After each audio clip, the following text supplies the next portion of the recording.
This episode contains accounts set in the Bull Run Watershed of Oregon, a protected area closed to the public. We do not condone or encourage trespassing or violating posted access restrictions. Always respect local laws, regulations, and the environment. Thank you. You're listening to Bigfoot Society, and I'm Jeremiah Byron. Tonight's account comes from a man who is paid to patrol the most off-limits forest in Oregon, a place so locked down the public hasn't been allowed in for over 100 years. But just because it was closed to people doesn't mean it was empty. This is a story of Rick and what he encountered while working deep inside the Bull Run Watershed. So stay with us. All right, Bigfoot Society, we've got the privilege of talking to an individual today. His name is Rick, and reached out to me about some interesting things he experienced over the years, a little bit of information about Rick. He is a former Forest Service and BLM seasonal worker. There will be some conversations about places in Colorado and also in Oregon that have come up on the show before. I believe was introduced to Rick via the comments on episode 653 about Lolo Pass Road, the Zigzag area of Oregon. So that will be covered as well. Rick, welcome to the show. How are you doing today, sir? I'm doing well. Thank you, Jeremiah. Nice to be here. Absolutely. It's always a fun time to talk to people, to talk to witnesses about Bigfoot. I love it. I just got off the phone with an individual about Southeast Idaho, and I'll be talking to someone about Oklahoma later. But Rick, it's so good to have you on the phone right now. And as we were talking about before, what you'll be sharing does go through a few different states. I think it'll be great to do things chronologically. And so you're welcome to take us back to the first thing that you remember that was a little bit out of the ordinary. Okay. And as you and I talked before, some of these things just didn't even know were Bigfoot things back 30 plus years ago. But I worked for the Forest Service as a seasonal employee in the mountains northwest of Fort Collins, Colorado, and southwest of Laramie, Wyoming, and probably about 50 to 60 miles northwest of Fort Collins is where we're talking about. And so I worked for a timber thinning crew, and so the job was to go out and use chainsaws and space out the trees so they can grow bigger was the intent. So we would walk through the forest and look for trees to cut down. And so we were off trail in areas that the Forest Service laid out for us to go work. And then as a crew, we would go through and cut them. So when we were in the backcountry there, we came across things that now I know are Bigfoot things where they set up the trees and the X's and the TPs and just hanging things and snapping off the trees at 7-8 feet off the ground. And I remember seeing some of those at the time and thinking, wow, that's interesting. That's different. Wonder how that happened. But no specific things happening, no encounters, just seeing that those things in the forest. And that's really all I have about that area. Again, we camped up in the mountains in that area. We were kind of close to, if people want to locate, there's a old fire lookout tower called Deadman Tower.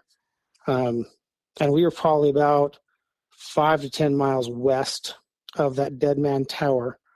That's probably something, somebody can Google that and find it on Google Maps. That's the area we were in where we saw these things. And I know I've heard encounters from, whether it's from you, Jeremiah, or some of the other channels that I listen to, where people have talked about experiences in that part of Colorado. So, but that's about all I have is just coming across those structures. That's interesting. And just for context, this is, I believe you said this is about 30 years ago. Is that right? Yeah. Say like 1989. Okay. Gotcha. Now, when you were seeing these things like the X's and all these different structures, how far out in the woods were you guys usually when you were starting to see these things? So we're quite a ways, not terribly far off of Forest Service roads, but those people who know about driving back on Forest Service roads, you go on a main one, then you get on the smaller one, and then you get on the smaller one. So we were probably a good, at least 5 miles off of any main county road or Forest Service road. So we'd taken some little smaller and smaller roads, and then we park our trucks and take our saws and walk back into the area. So we could have been, a few hundred yards to half a mile. I don't think we got much more than a mile any given time when we were working away from the forest road. It's just that we were getting on, like I said, on those smaller and smaller roads. When you were, I'm imagining, before you guys were set out in an area, were there ever times, conversations that were had, looking back with your knowledge now, Bigfoot information, were there ever any conversations from higher ups where it's like, watch out for weird stuff, or like, if you see weird stuff, don't worry about it? Did that ever come up, or just kind of you just ran into it? I don't recall that. Okay. I'm kind of looking in the area.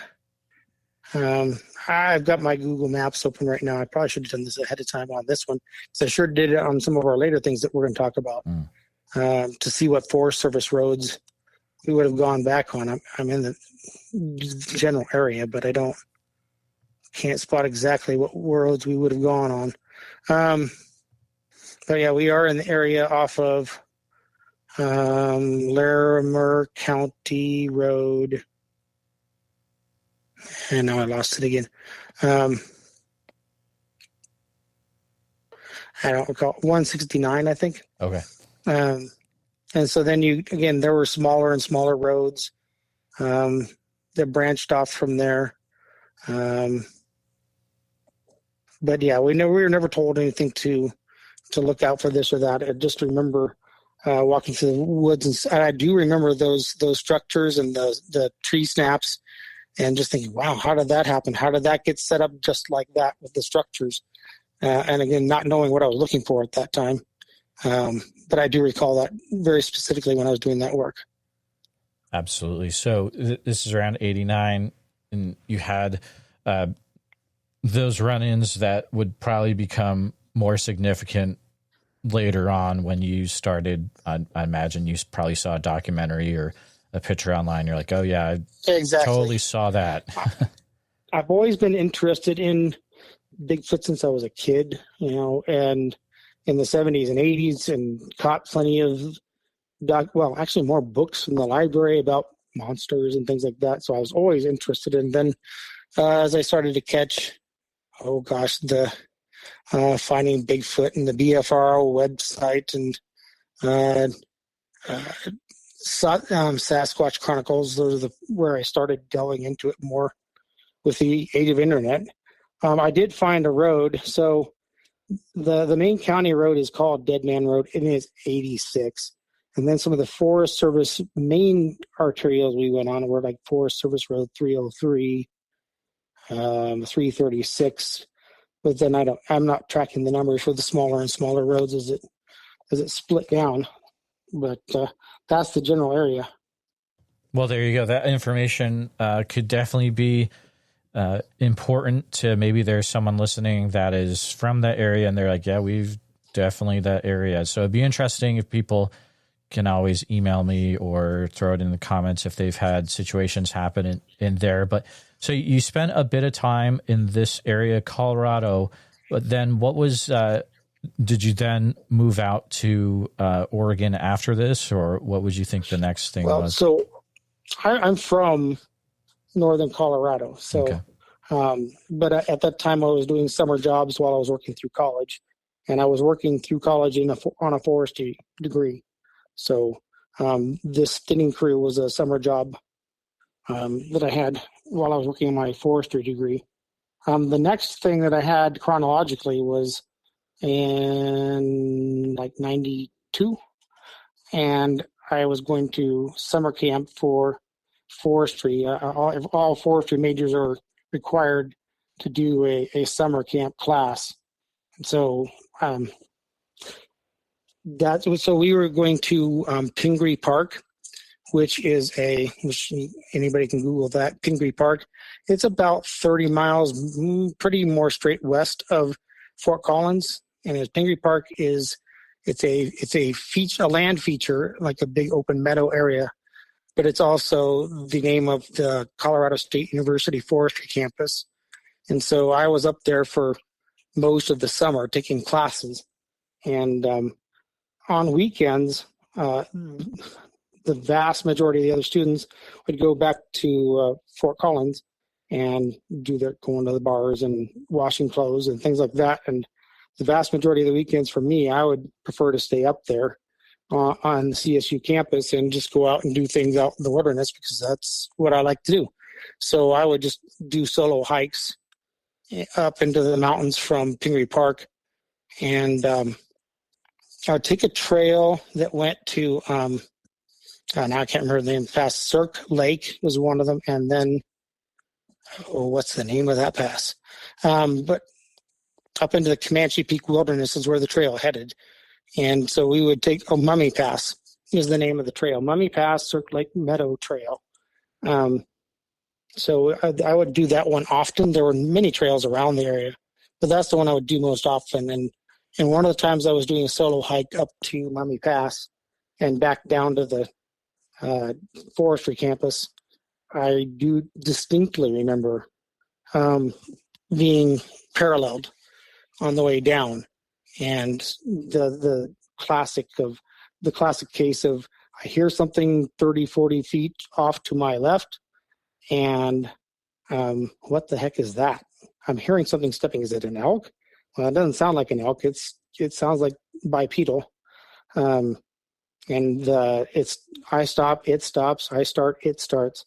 But always be a step or so off. So you could always hear that. Oh, there's a step. What is that?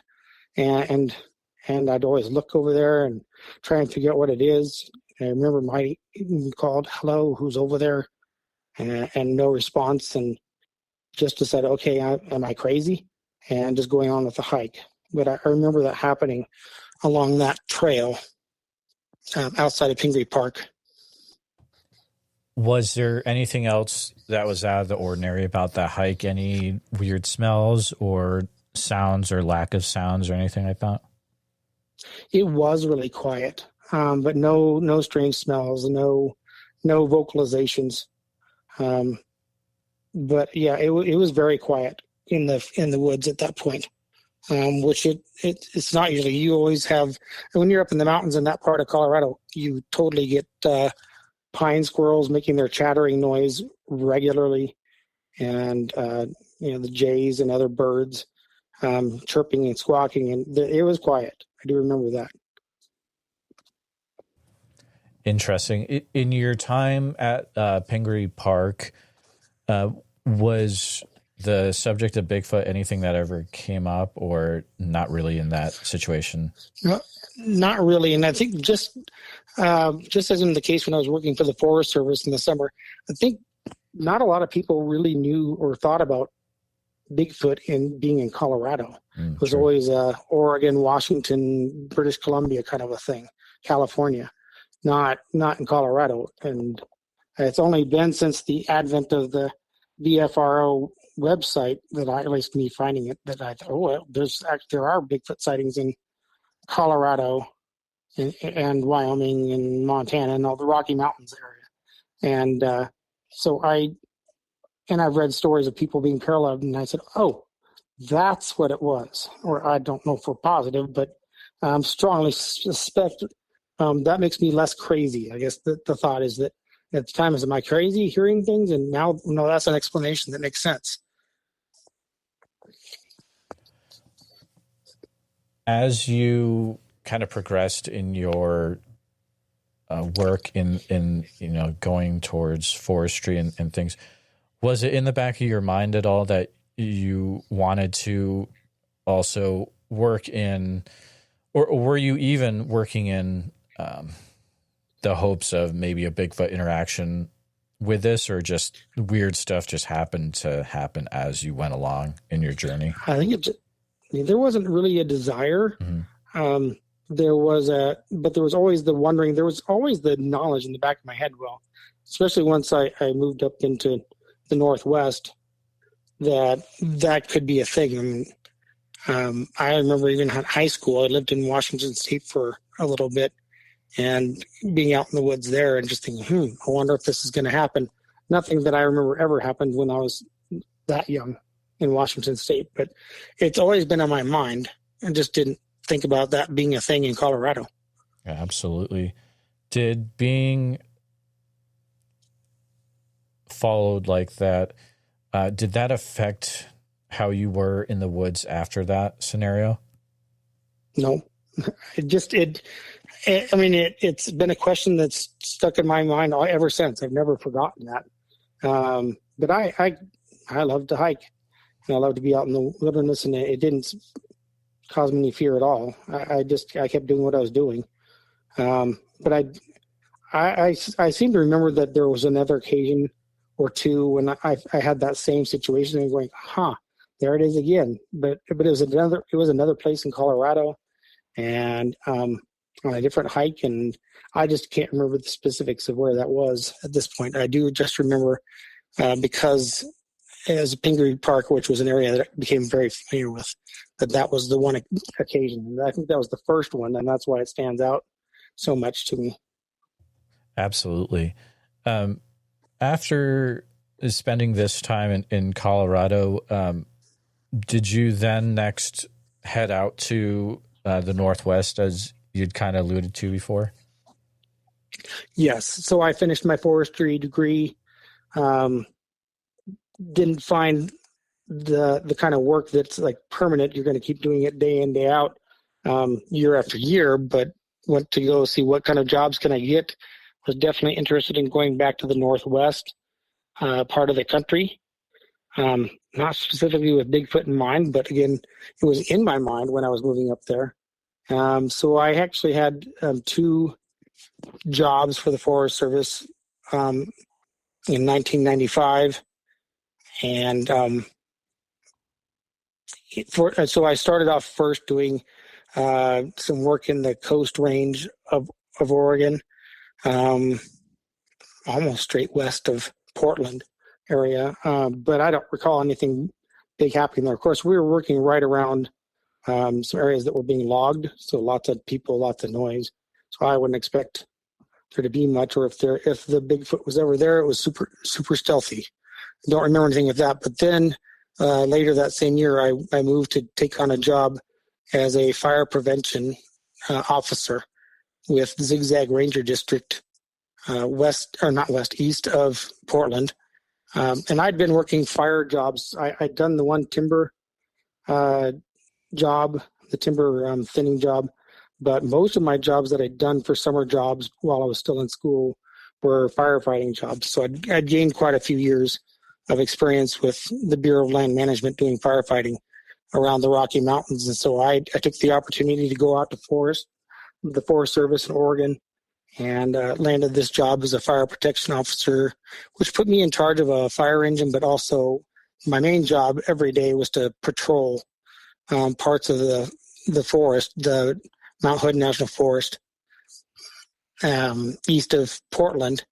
And so my job was just to patrol, looking for fires, to be there on the spot if a fire was occurring, to see people who might be not being careful with fire and talk to them, or if it was egregious enough, write a ticket. For that, I also, because I guess the main thing that was about what I was doing, that was my job, but mainly where I was in an area east of Portland called the Bull Run Watershed.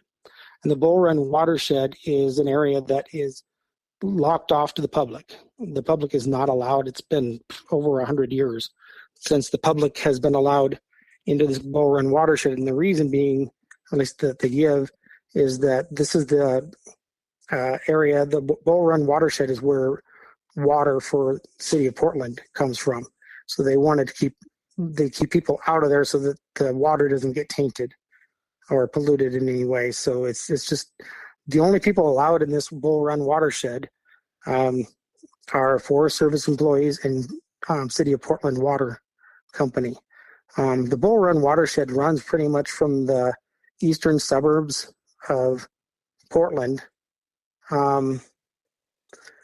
between the Columbia River Gorge on the north and Highway 26 on the south, and it runs all the way to the Lolo Pass Road, that was the episode that caught my ear when you had that a month and a half ago or whatever it was. So absolutely.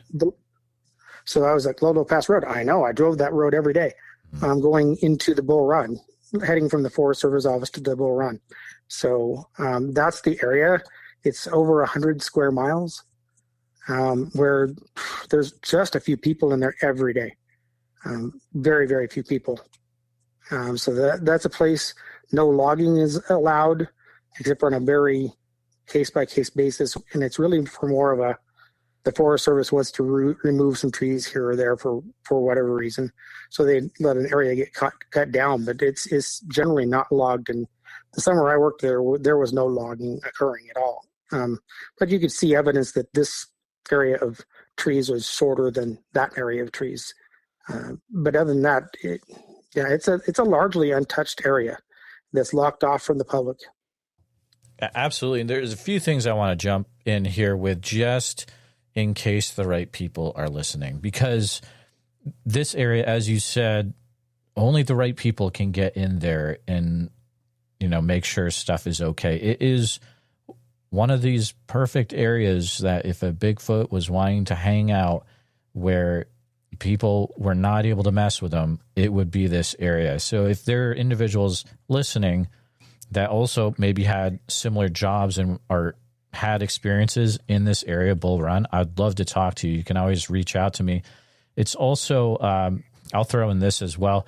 If anyone has had any things happen up on Larch Mountain, that's kind of in a similar area, maybe not super similar, but it's up there. I'd love to talk to you as well. But, you provided some interesting photos. I'm going to put those in the YouTube version of this episode as well. I think it's pretty... it's not normal to be able to see photos of Bull Run. I believe I'd have to do a little bit more research, but they are very cool photos from the 90s. So, Rick, I'd love to hear maybe a little bit about what were some things that you noticed that were out of the ordinary in this Bull Run area. So, I worked for the Zigzag Ranger District, and I know I'm being pretty specific, and there were two of us that did this job. I worked in the Bull Run and that area, and the other one worked more around Mount Hood to the east. And we crossed.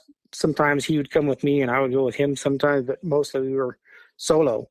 So again, to explain, there's maybe 10, 12 City of Portland water people that work in there on a daily basis. They stay more towards the Portland metro area. There's some dams and some reservoirs, and that's where they would stay. There was one other Forest Service employee. He was the staff for a fire lookout tower, and we'll talk about that in a little bit. But then me, and that's it, because even most days Forest Service didn't send anybody else in there.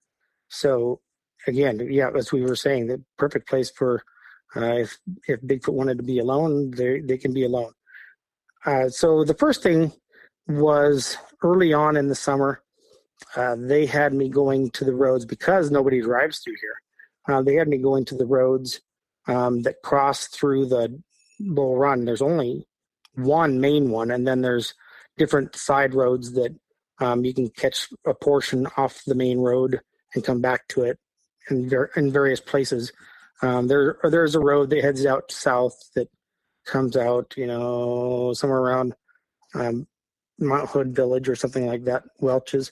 And there's one that comes out the north end, close to the Columbia River Gorge. But mostly it's just one east-west that it winds all over the place. If somebody were looking at the map, we're talking about NF10 is what they label it on Google Maps. And that one it traverses the area east to west, west to east, but it curves all over the place. So anyway, so I had to clear that because those of you who are from the Northwest know that with the rain, things grow like crazy. So if you go for a season without people really going in there and driving on the roads, the brush encroaches on the roads quickly and pretty well. So I was supposed to patrol, but I was also supposed to find these spots and just cut the brush back and vines growing across the road and cut those back so that the road was clear and you could drive through. So it was one of the days earlier in the summer that I was doing that. Creepy spot number one. And so this was at an area where I was just out cutting back the brush. And so I remember when I was working, this took me a few days, maybe 2 or 3, to cut the brush back in that area so that it was satisfactorily off the road. And anytime Forest Service or Portland water crews wanted to go through, they could without having to worry about trying to squeeze through on these narrow roads. So I was in there working, and I just remember that feeling of the hair raising on the back of my neck and feeling like someone who's here, who's watching me. And I remember looking up, looking around. I don't remember particularly calling out, but I do remember that feeling that someone's watching me. It persisted. I remember coming back the next day, and it wasn't immediate, like as soon as I get out of my truck, but it was that it would appear something showed up and was giving me that feeling. And then the next day, it came back. So it wasn't the whole time I was there, but it was an amount of time, and it was definitely persisted for some time. How long would it approximately take for you to drive into that area? That not too far. Okay. I don't think it's a couple miles. Okay. But I sent you the picture of the Lolo Pass Road gate, and that's probably not more than 20 or 30 feet off of the Lolo Pass Road. So barring a vehicle, and certainly if somebody parked there, Forest Service people would notice a vehicle. So, but as far as hiking, it probably wouldn't take terribly long to get there. There's also that road. If you see the place on the map, there's an NF. Oh, come on! I'm trying to zoom in where the number will show up. That goes above that road, and it winds up the mountain. And I'm following it, but I'm not getting it to show me what number. Oh, nope, that's 43. That's a little spur. So there's a road that was above it on the slope a ways, and in that area the trees weren't terribly thick. It could be. Okay. I was going to say I thought it was going to be a 10 something. Oftentimes, Forest Service will just add a number to the end of the road it's coming off of to number it. So it was coming off of NF10. And it's to the north of NF10 on the map, and it kind of does this hairpin turn and goes back east. Yep. And that actually overlooks. I sent you a picture of the Bull Run Lake, and the one where I got the look overlooking from up above, I took from that road. So okay, got it. Yep. So with that area, it might have been that side road that I was clearing. But it was right in that area there, and I think you can even tell on the map there's some thinner trees if you're looking at the satellite view. So that's where I was working, and definitely had that feeling like I was being watched. And I think at the time I chalked it up to a bear or a mountain lion, and I was just very wary to keep looking over my shoulder.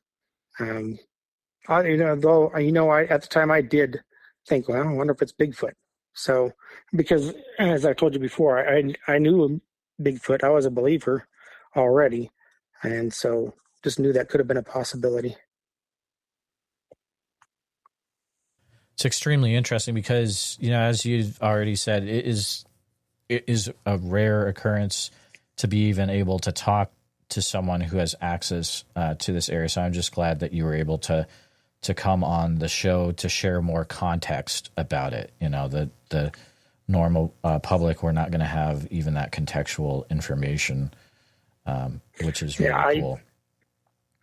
I think I keep thinking that there has to be plenty of Sasquatch in this area. I just never actually had a visual encounter. And but I keep thinking, well, if I'd driven through there at night, I keep thinking that would have been a really good possibility. Yeah, that was definitely something that happened at one spot where I had to clear the road. I had to do a similar project to this. This was the second spot that I label creepy spot number 2 is way down close to the first, they call it Bull Run Reservoir number 1. So one of the major reservoirs that supplies water to the Portland area.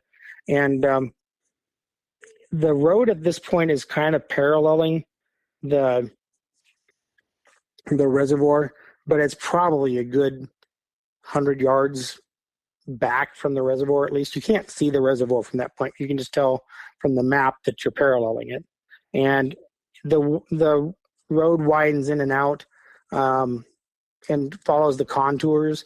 So it'll wind away from the reservoir when you cross a creek because it's following the contour of the elevation there. And so one of those places where I crossed the creek, there's a spot where the Forest Service had built just a little, I don't know, I want to say between a 20 and 30 foot stub off of the road. And that was a place where they had dammed up the creek cascading down from above not to dam it permanently, but just enough to make a little pool of water stand there. And the purpose of that was to be able to back a fire engine up to the back of the stub, and you can then pull water out of that pool and to fill your tanks. So if you're fighting a fire prolonged, that you can have to go back and fill your tank. You don't have to drive all the way back to the Forest Service station to use a hose. You can just draw it with your engine from a pool of water. Well, that had become completely overgrown. Like you could see where the pavement turned towards something else off of the main road, but you couldn't even get a foot or two into it. It was just that overgrown. So my job was to completely clear that, which was a lot of work. That was I can't remember. It was a week, I don't think it was 2 weeks, but it was more than a week's worth of work to clear away all the brush and vines from that, so that it was open again, so that an engine could get to it. And clear it away so again around the pool and that sort of thing, so that an engine can get in there and draw water if it was needed. So that I was doing that task, and I had the same situation where definitely started to feel, and the forest, the brush was right up next to where I was working, whereas I felt like there was a little bit more openness in that first area that I felt something watching me. The forest is right up on you, and I definitely felt that feeling that I was being watched, and something's there, and I better be on my guard. And just as we talked before, like when I was being parallel, I do remember at this spot for sure that everything was quiet. The forest felt kind of dead and empty, and I had that creepy feeling while I was working there. And it's several days in a row. It's so something was in the area and came back to check on me. And that seems a little odd for a bear or a mountain lion to me. Yeah, absolutely. How long would it take to get to this particular area? This one's a longer ways, man. Yeah. It's so to traverse this road like by miles from I usually went in on the east side from Lolo Pass Road. That's why I was familiar with the road. I went in from that side and would drive to the west, and then I would pick another route and drive back east and come back out at Lolo Pass most of the time. Sometimes I would try this way or that way to come out a different way. But as I said earlier, there's really only 4 ways out, in and out of the Bull Run. It's just that Lolo Pass was closest to where the Forest Service office is in Zigzag. At least it was, and 1995. So that was the easiest access to the Bull Run. So at this point, it's 20 to 30 miles by road across, but it would take half a day to drive it because you just have to drive that slow on these narrow, twisting roads with a fire engine. So it's about 30 miles from end to end. I would say this is closer to 20 miles in by road. And the forest is incredibly thick at this part of the Bull Run.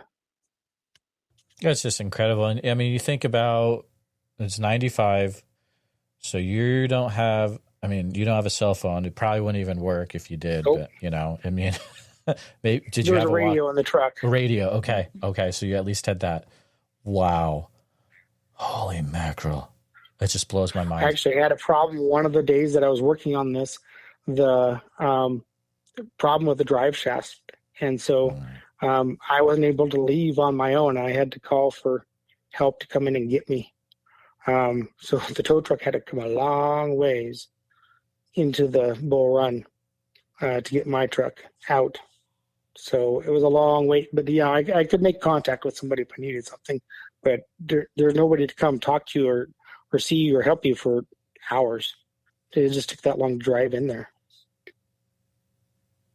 Interesting. I was going to ask if there were stories passed around with the people you worked with in this area, but and then I'm thinking like there's not a lot of people to even pass around stories. I mean, so there were, but nothing with detail. Is kind of I heard stories from my colleague who did the same job I did, except for not in the Bull Run, because he'd been working there for many years prior to me, and I think he worked there many years after me. So he'd been around the Forest Service for a while, and he says just the things that are whispered around the office, kind of a thing. More specifically, and I think I alluded to this in my email to you right after the episode for Lolo Pass Road aired, that another one of my jobs weekly, there's a one fire lookout that is still in the Bull Run, and it's called Hickman Butte is the name of the fire lookout. People can Google it and you'll find pictures of it and find information about Hickman Butte Fire Lookout. The one that has survived, because most of those, with the advent of technology, were torn down and not staffed. And so Hickman Butte was still staffed. There was one volunteer young man who stayed up in the tower 24/7 for weeks at a time. And so one of my jobs was to run up there once a week, grab his garbage, throw it in the back of the engine, but also to bring him about 4 or 5 gallon containers of water. So he had 20 to 25 gallons of fresh water once a week, because there's no water to the top of the butte where the lookout is. So that was my job once a week, to drive up to that lookout. And like I said, take him water and take his trash. And so the first time I went up there, my colleague who did not work in the Bull Run rode with me up there, guiding me how to get which road to turn where to get to the lookout. And so he went up with me, and we climbed to the top of the tower, met the volunteer the employee who worked there. And I remember looking out, we're on the catwalk around the top of the tower, and we're looking off to the northwest, and there was a ridge off in the distance, and they're in a couple of the pictures I sent you. It's about the farthest ridge you can see in those pictures. He pointed at that ridge and he says, there's all kinds of rumblings about, from the Forest Service employees, about Bigfoot being up over in there. So that was a very clear acknowledgement. Again, the Forest Service, people in the Forest Service know. They don't share it with the public, but they know. So they talk about amongst themselves. And this is an area that's known. If you want to see Bigfoot, that's where to go. And I've told you, looking at the map, I think it's a wilderness area or really close to one, which means you would have access by foot. You just have to have an adventurous person who would want to walk up in there. It's this day and age is called the Marco Hatfield Wilderness. I think it had a different name back in the 1990s, but the Hatfield Wilderness is where that ridgeline would be, just by looking at the pictures and what the viewscape from that lookout tower would be and where the ridges would be run. It has to be that area. So again, people can get up into there. One of the last sets of things I sent you were for Nesmith Point, and there used to be a fire tower there, and my colleague took me there to that spot just to show me where the fire tower used to be. And there's a trail that comes up from the Columbia River Gorge, and there's definitely places up there at Nesmith Point where you can look out and you can see the gorge, down into the gorge and the river and across to Washington State. The trail takes off from the Elowa, I don't know if I'm saying that right, Elowa Falls parking lot. It is Nesmith Point Trail, number 428, takes you up to that point. And I hiked in that area, got out of my truck and walked several times because there's no road that takes you right there, even from within the Bull Run. Well, the trail is, you can tell, is an old 2-track road, but it's been abandoned for a while, and it's closed off to vehicle traffic. But yeah, up in that area is a place that is accessible by trail. There's definitely some knowledge of Forest Service employees of Bigfoot in the Bull Run. I just remembered on the fire tower, there was a week when the guy who worked that, he was married with kids, and he was away from them all summer, and he took a week off from manning the fire tower to go back and be with family for a week. And so it fell to me to be up in the tower all day, every day. And so for that week, and I want to say that was in August, I was up in there, and I most days I would just drive up and climb up the tower and sit in the tower and watch for smoke during the day. There was one night out of the bunch that I decided, I just want to stay up here for the night. And so I did, and got permission to do so. And it was definitely interesting. And I remember going out on the catwalk and straining to look with binoculars and scopes. Is there anything moving out there? Can I hear anything? I don't recall that anything like that happened while I was up there, which was disappointing, honestly, because that was one time I was hoping to see a Bigfoot. Really, truly thought about wanting to see one. Yeah, it's just looking at the pictures of that area, and I mean, I know I have heard of things happening up in that Hatfield Wilderness that you talked about. I believe I've had conversations about that area in the past, and also it comes pretty close to that whole Larch Mountain area too. That comes up a lot. Yep. Yeah, you just said Larch Mountain. Oh my goodness, I just remember that now. I remember that colleague of mine saying, over there is Larch Mountain. There's been Bigfoot there. Really? Now that you mentioned the name Larch Mountain. Wow. So he confirmed that. So he was a seasonal employee like me. He's just one that returned year after year. I think he worked for the Oregon Highway Department on snowplows in the winter and did Forest Service firefighting in the summer for years after year. So the episode that we've referred to that you heard, is that anything? Are you familiar with the area that they were talking about? Yes, I am. So that was in the area that my colleague did the patrols. The dividing line was the Lolo Pass Road.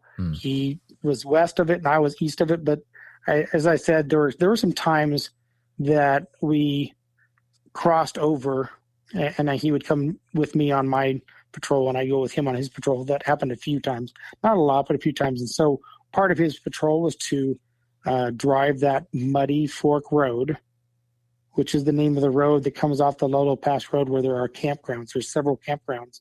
back on the Muddy Fork Road off of to the east of the Lolo Pass Road. In fact, there was one time where there was a nasty rollover accident that happened in the middle of the night, and he and I had to get out of bed and go respond to that emergency situation. And so we were out there right in that area. So somebody had taken a turn too fast on the Forest Service roads and rolled over in there. So I spent some time in there. I know where the campgrounds are. I know where the creek is. I remember looking down over the creek that they were talking about in that episode. And that's, again, part of what prompted me to write you, is like, oh, I can remember that spot. Yeah, I've never had, I'm thinking of that. I'm not sure how I feel about that one. It makes me a little nervous. I don't know, man. I don't know if I would go out in that area. I mean, well, you did it for years. I mean, it was your job going out in that area by yourself, just a radio. And it sounds like you did it for years. No, I only did it for 1 year. Okay. I did those kinds of things for years in different parts of the country. I was kind of the adventurous sort that wanted to just, well, let's go try getting a job in this part of the country, and let's go try this part of the country just to see the country, sort of a thing. The other guy who did the same job as me had done it for years. Gotcha. So I had his experience, and he's the one who's saying, yeah, Bigfoot's up on Larch Mountain, kind of a thing. So, yeah, not sure what else to add there. But that area where the campgrounds are, that wouldn't be too concerning. And I guess I was out there in that Bull Run day after day for about 6 months. I did that job. I don't know, maybe like 5 months. And they're just about every day. And I don't know, I didn't ever worry about something happening to me. I guess I always thought that I know where the road is, and I know where I have a radio, and I did have a walkie-talkie that would connect into the same network of radio if I was off the truck. I just guess I didn't really worry about it, didn't think about it. But it was definitely adventurous to be able in this area where nobody was. The occasion I remember coming across people a couple of times that were in there, but they had lighter vehicles than I, and one of them was a motorcycle. There's no way I'm catching up to a motorcycle on these roads with an engine. So, yeah, I did encounter people a couple of times. I never actually talked to them. Okay, so you encountered unauthorized people in this area then? Yep. Wow. Oh, yeah. Oh, man. Any idea what they may have been doing in there? I'm guessing they're just, well, the one was riding a dirt bike. I'm sure they were just riding their bike back in there and seeing how far in they could. I'm guessing they were exploring. I'm trying to remember that area of Bull Run. There's power lines that run through there, and there was a power line cut. We heard plenty that Bigfoot likes to follow power lines cuts just because it's easier walking for him or her. So, yep, I found the cut. If you find Ames, Oregon, actually, which is close to the town of Bull Run, Oregon, and you can find a straight line that runs across out right past Larch Mountain. So that would have been an interesting place to look in there between the little town of Ames, Oregon, and Larch Mountain. It comes out on the east side near Bonneville Power Station, which is the Bonneville Dam Powers. Bonneville Dam hydroelectric power. Sure, gotcha. So, but yeah, I remember the dirt bike took off down that. I followed him on the road for a bit, and then he took off down that cut off road. I said, "There's no way. I'm not going to try an engine. I'll just break it or get stuck." The other time was up in that northern area because there's a road that runs out to the north end of Yep, NF National Forest Road 20. And there's actually a place on the map where the Larch Mountain Road also connects in, which I believe the Larch Mountain Road is public, like a county road or something like that. And there's a Forest Service entrance there where Forest Service Road 20 takes off, and it's called the North Entrance. Oh, I labeled that salmon berries because there were a lot of salmon berries in there, and I stopped and eat them. They were really good.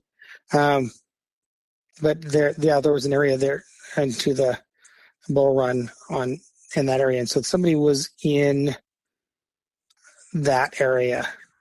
They parked along the Larch Mountain Road.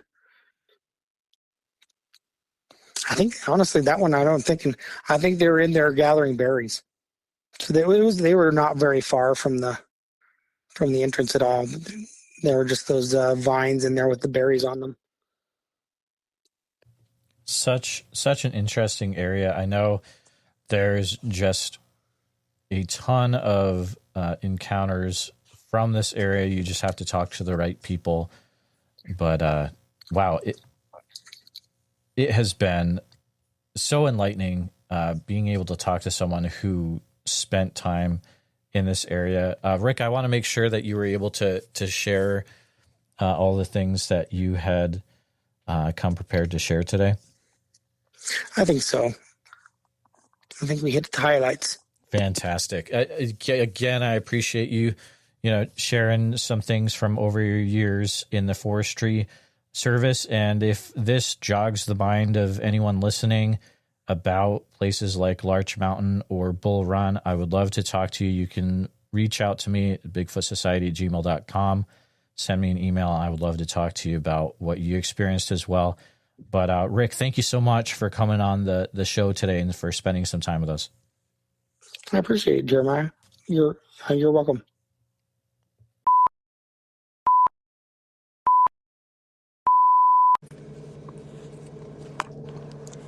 I was calling about the Bigfoot story in Garden of the Gods. And I just want to tell you that everyone calls him Sasquatch around here. But not only that, I'm telling you, I don't really know much.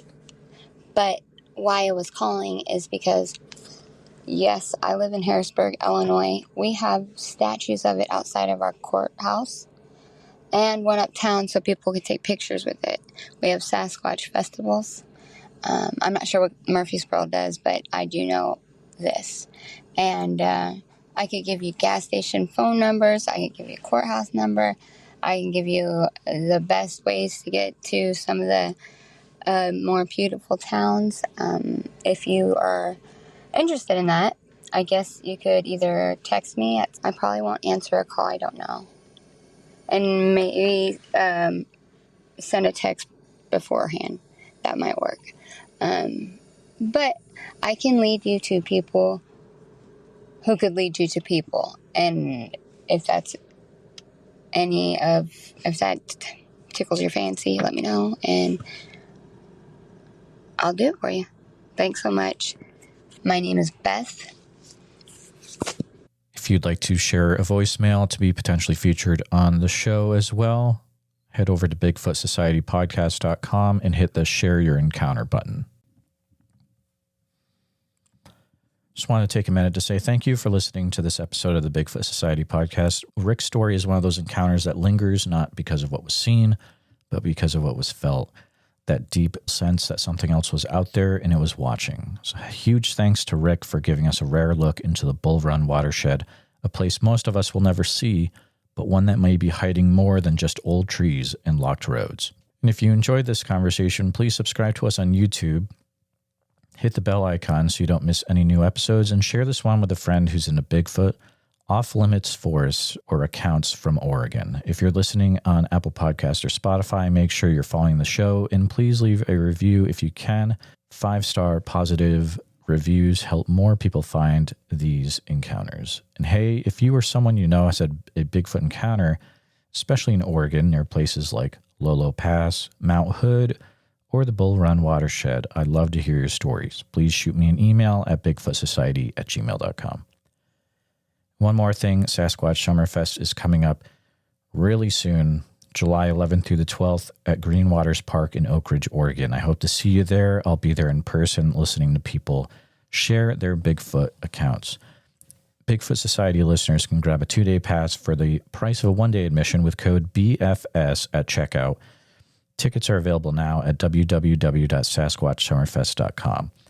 Thanks again for being part of the Bigfoot Society. Until next time, stay curious, stay safe, and remember, just because a place is off limits doesn't mean that it's empty. See you in the woods.